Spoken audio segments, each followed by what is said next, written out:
السلام علیکم محترم ناظرین، آج ہم بات کریں گے اپنے پیارے ملک پاکستان کی تاریخ کے بارے میں۔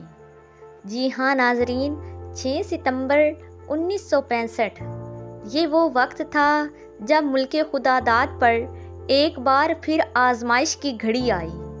دشمن نے سوچا کہ وہ ہماری آزادی کو رون دے گا، مگر دنیا نے دیکھا کہ کس طرح ایک چھوٹا سا ملک ایمان، اتحاد اور قربانی کے جذبے کے ساتھ دنیا کی بڑی فوج کے سامنے سیسا پلائی ہوئی دیوار بن گیا۔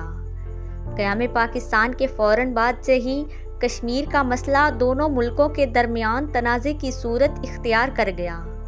بھارت نے وعدہ کیا تھا کہ کشمیری عوام کو رائے شماری کا حق دیا جائے گا، مگر یہ وعدہ کبھی پورا نہ ہوا۔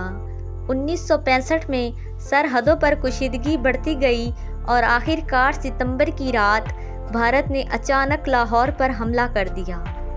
6 ستمبر 1965 کی صبح بھارتی فوج ٹینکوں اور توپوں کے ساتھ لاہور کی طرف بڑھ رہی تھی۔ ان کا مقصد تھا کہ لاہور کو قبضے میں لے کر دنیا کو پیغام دیا جائے کہ پاکستان کمزور ہے، مگر جیسے ہی دشمن نے قدم رکھا، پاکستان کے سپاہیوں نے اپنی جانیں ہتھیلی پر رکھ لی۔ میجر عزیز بھٹی شہید نے لاہور کے محاذ پر اپنی جان قربان کر کے دشمن کو آگے بڑھنے سے روک دیا۔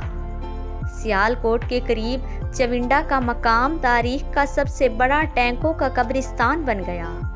دشمن نے 100 سے زائد ٹینکوں کے ساتھ حملہ کیا، مگر پاکستانی جوانوں نے اپنے خون سے سرزمین وطن کا دفاع کیا۔ دنیا آج بھی چونڈا کی لڑائی کو حیرت اور فخر کے ساتھ یاد کرتی ہے۔ پاکستان کی فضائیہ نے اس جنگ میں تاریخ رقم کی۔ اسکواڈرن لیڈر ایم عالم نے صرف 1 منٹ کے اندر 5 بھارتی طیارے گرا کر دنیا کو حیران کر دیا۔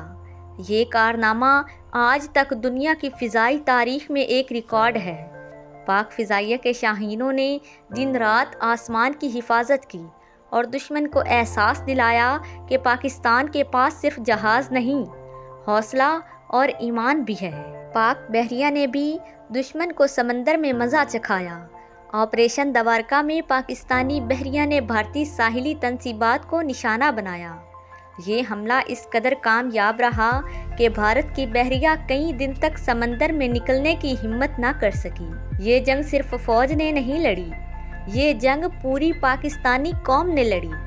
عورتیں ہسپتالوں میں زخمی سپاہیوں کی خدمت کر رہی تھیں، بچے اپنے کھلونے بیچ کر چندہ جمع کر رہے تھے اور ریڈیو پاکستان سے ایسے ترانے نشر ہو رہے تھے جنہوں نے قوم کے لہو کو گرما دیا۔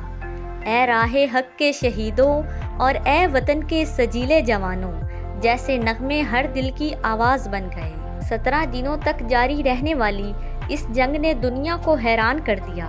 بھارت کے پاس زیادہ فوج، زیادہ اسلحہ اور بڑی معیشت تھی، مگر پاکستان نے ثابت کیا کہ اصل طاقت ایمان اور اتحاد میں ہے۔ اقوام متحدہ کی مداخلت پر 22 ستمبر کو جنگ بندی ہوئی اور بعد میں تاشکند معاہدہ طے پایا۔ یہ جنگ ہمارے ہزاروں شہداء کی قربانیوں کی داستان ہے۔ میجر عزیز بھٹی شہید، محمد محمود عالم اور وہ گمنام سپاہی جنہوں نے اپنی جان دی مگر دشمن کو آگے نہ بڑھنے دیا، یہ سب پاکستان کی آن اور شان ہے۔ 1965 کی جنگ ہمیں یہ سبق دیتی ہے کہ اگر قوم ایک ہو جائے تو دنیا کی کوئی طاقت اسے شکست نہیں دے سکتی۔ یہ جنگ ہماری تاریخ کا روشن باب ہے اور یہ جذبہ آج بھی زندہ ہے۔ ہم آج بھی اپنے شہداء کو سلام پیش کرتے ہیں اور عہد کرتے ہیں کہ پاکستان کی حفاظت کے لیے ہمیشہ تیار رہیں گے۔